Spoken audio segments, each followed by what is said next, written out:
Sidang tahunan MPR yang sudah digelar sejak era Soekarno menjadi acara kenegaraan yang dilakukan hampir setiap tahunnya di Indonesia. Sidang ini dilaksanakan setiap tanggal 16 Agustus dan sejak 2020 era pandemi diagendakan di hari yang sama dengan sidang bersama DPR, DPD RI, dan sidang paripurna pembukaan masa sidang 1 DPR RI setiap tahunnya. Bagaimana sih sejarah awal sidang ini dan apa sebenarnya fungsi sidang ini bagi rakyat Indonesia? Yuk sama-sama kita kulik sejarah sidang MPR setiap 16 Agustus. Sidang setiap tanggal 16 Agustus dilakukan dalam rangka memperingati Hari Kemerdekaan Republik Indonesia. Sidang ini dilaksanakan di Gedung Nusantara Kompleks Parlemen Senayan, Jakarta. Itu loh, gedung ikonik berwarna hijau yang ada di Kompleks Parlemen Senayan. Pada sidang ini, Presiden Republik Indonesia akan menyampaikan pidato kenegaraan dalam rangka HUT Kemerdekaan RI. Tradisi ini sudah ada sejak era Presiden Soekarno loh pemirsa. Di era Presiden Soeharto, pidato kemudian berkembang menjadi pidato kenegaraan dan penyampaian nota keuangan RAPBN. Perubahan lainnya adalah mengenai waktu pidato kenegaraan Presiden dalam rangka kemerdekaan Indonesia. Pada masa Presiden Soekarno, sidang tahunan ini biasanya dilaksanakan setiap tanggal 17 Agustus. Barulah pada saat Orde Baru diubah sehingga pidato Presiden digeser setiap 16 Agustus.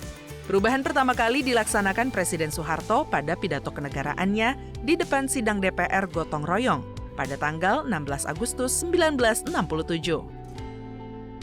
Berhadapan langsung dengan anggota DPR GR, Soeharto ingin memfungsikan lembaga perwakilan itu dengan memberikan semacam pertanggungjawaban.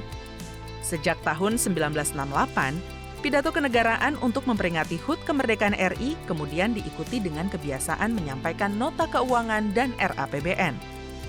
Kemudian di era awal reformasi ada pidato laporan pertanggungjawaban dari lembaga tinggi negara.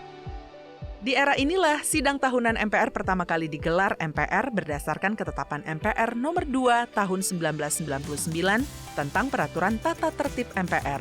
Dalam mekanisme sidang tahunan MPR mulai 1999 hingga 2004, setiap lembaga tinggi negara menyampaikan laporan pertanggungjawaban kepada MPR.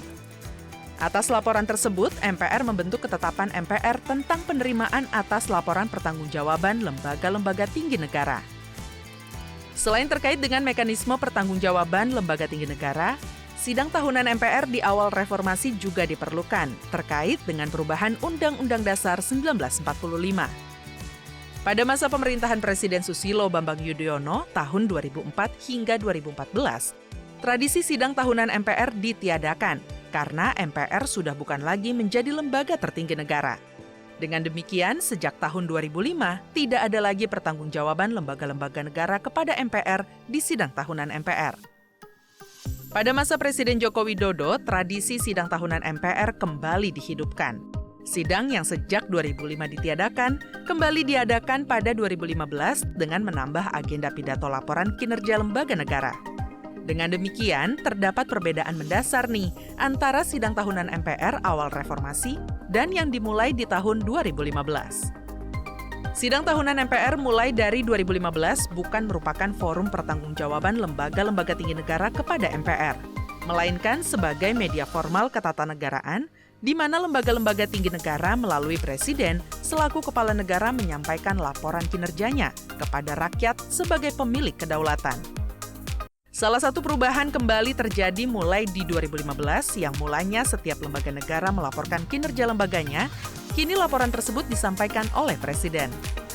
Pelaksanaan sidang tahunan MPR itu sebagai amanat dari Tata Tertib MPR nomor 1 tahun 2014. Pidato laporan kinerja lembaga negara dalam sidang tahunan MPR di era 2015 diadakan sebagai forum resmi bagi seluruh lembaga negara melaporkan kinerjanya kepada rakyat.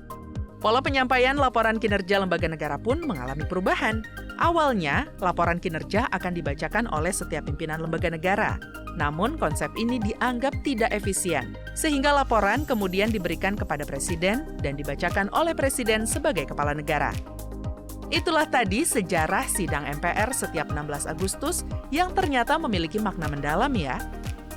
Yakni proses penyampaian laporan pertanggungjawaban dari pemerintah kepada kita sebagai rakyat Indonesia.